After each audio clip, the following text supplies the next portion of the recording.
We are officially in the orange traffic light setting. Passing on the dance floor will no longer require mask use, but you'll still need to keep your mouth covered in the supermarket. So if that's confusing, you can understand why COVID-19 Response Minister Chirs Hipkins had trouble recalling the rules yesterday. He joins me now. Minister, I think quite a lot of people will actually feel for you yesterday. Just a bit of a mind blank, perhaps not the best day on the job.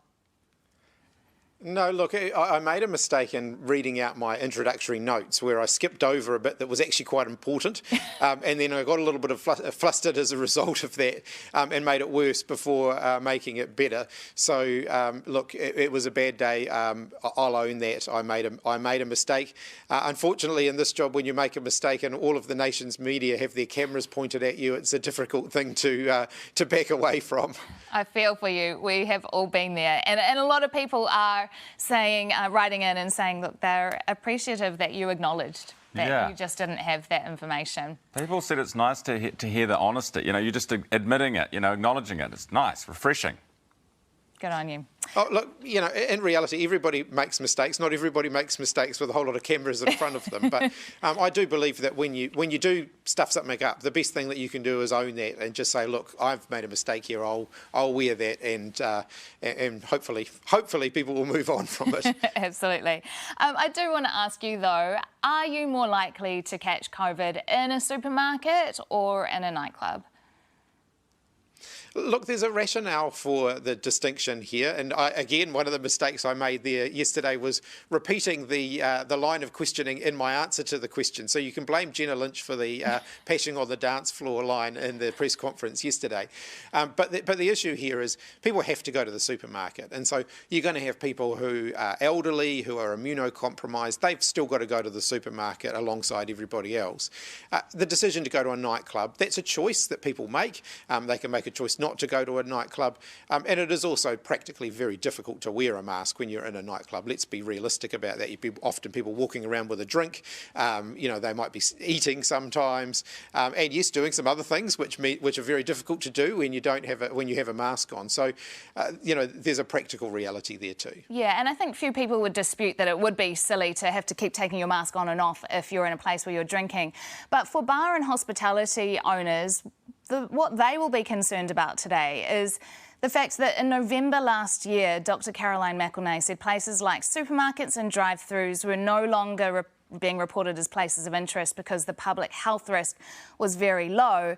So if the public health risk was very low in supermarkets then, and they're still having to wear masks, why couldn't bars and nightclubs have been opened a lot earlier? Oh, look, the reality is things change, and we have to acknowledge that in an environment where probably over 1 million New Zealanders and potentially up to 2 million New Zealanders have had COVID-19 in the last few months. We're in quite a different environment to the one that we were in last year.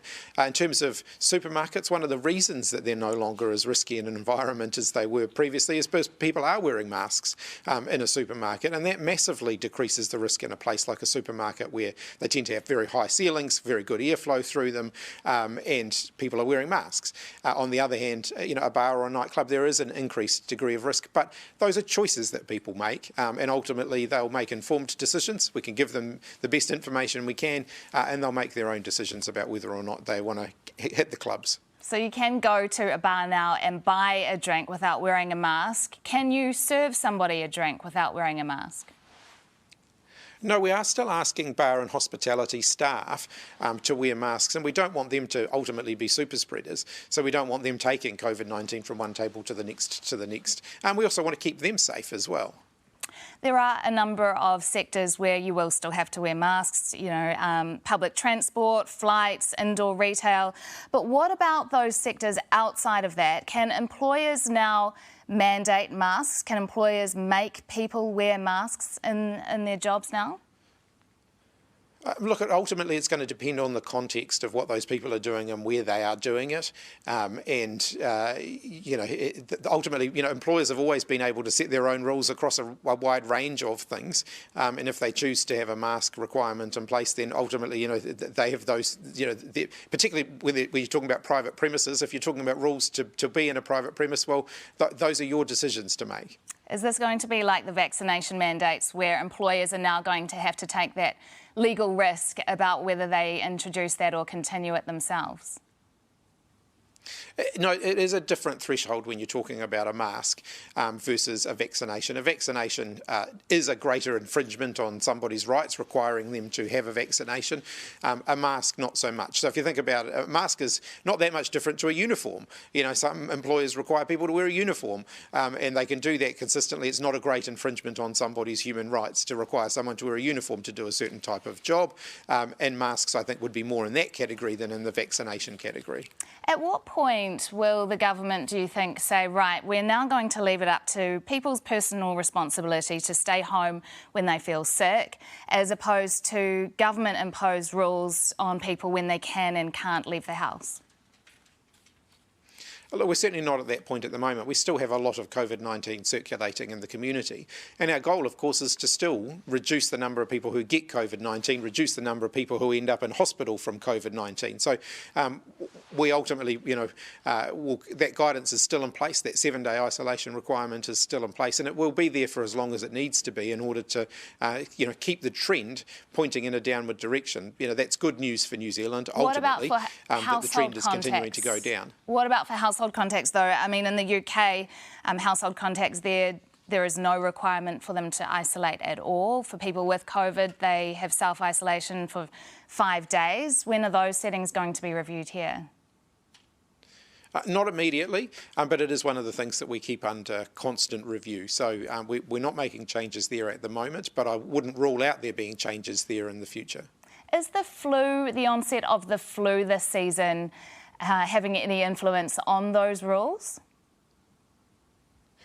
One of the things we have to keep in mind is that we could see the double whammy over winter of a flu season peak and potentially another COVID-19 peak. And if those two things go hand in hand, there may need to be some level of response to that, because the potential for a lot of people to get quite sick quite quickly absolutely exists. And other countries have experienced that, and they've had to, in some cases, have other restrictions put back in place for a period of time to deal with that kind of winter peak. So, we'll be monitoring that closely. If we see COVID-19 reduce to the extent that flu is actually overtakes it in terms of case numbers, will we still have these kinds of measures, or are these measures only being used in response to COVID-19? Look, they are ultimately COVID-19 protection measures rather than every other infectious disease or infectious condition that might be out there. But I think we do have to be aware that an increase in COVID cases over winter, combined with the fact that we haven't had the same degree of winter flu peak over the last few years because of the border restrictions and the health measures that we've had in place, that could put both the hospital system, but actually also just generally the economy under quite a lot of pressure, because quite a lot of people could end up being at home recovering from illness over winter. Hey, Minister, it's Ryan here. Just really quickly, the COVID deaths that we talk about on the TV at night, 6 o'clock news, 400 or 500 people have died with COVID. It's how many are we certain have died of COVID? The majority of those are, COVID-19 played a factor in their, played a role in their passing. It's a very difficult area to do. We follow the international norm. So the international norm is to report people who have died within a period of time after they have contracted COVID-19, regardless of... Those people could have died, it could have been a car crash, cancer, all sorts of things, right? And that is absolutely the case in all of the international statistics around this. So one of the things that we look at is what our regular mortality rate is and what are we seeing over and above that. Because a number of people will die every year, because that is the human life cycle. It's the reality of life. We all go at some point. So what we look at is, on a yearly basis, are we trending above that? Are we seeing an excess number of deaths relative to what we would expect in a typical year? At the moment, clearly we are. How many more? That is evidence that... Can you tell us how many more? Look, I didn't memorise the graph, but it is trending above where we would normally expect to be at this time in a typical annual cycle. Okay. COVID-19 Response Minister Chirs Hipkins. Minister, thanks for joining us this morning.